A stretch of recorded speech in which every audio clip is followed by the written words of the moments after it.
Maraming salamat sa misis ko na masipag magluto. Pinaglutuan niya ako nito, chicken afritada. Bawing-bawi ka talaga kahit anong pagod mo sa trabaho. Kapag may misis ka na maaasahan at mapagkakatiwalaan, mas nakakapagod ang taong bahay. Kaya saludong-saludo ako dyan sa mga magulang na iniwan nila ang kanilang trabaho para isakripisyo at gampanan bilang isang pamilya.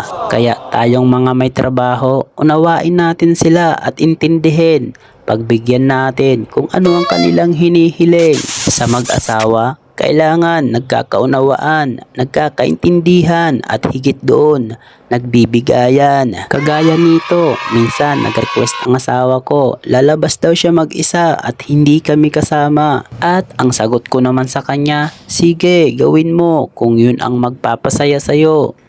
Mama, thank you. I love you. Bakit ako? Pagkis nga ako.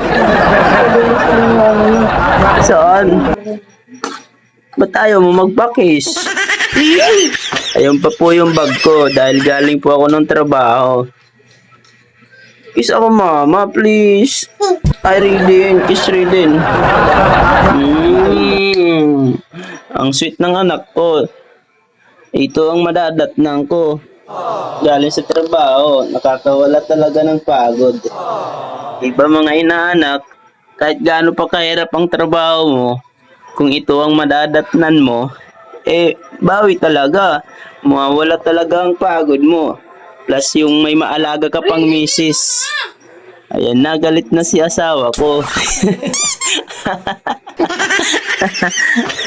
Minsan talaga, may tupak ang misis natin. Kaya yun ang unawain natin.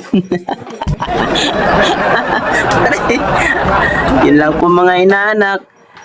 Sana may natutunan kayo dito sa video na ito. I love you. Bye bye. Kiss. Kiss. Mga inaanak. Ayun.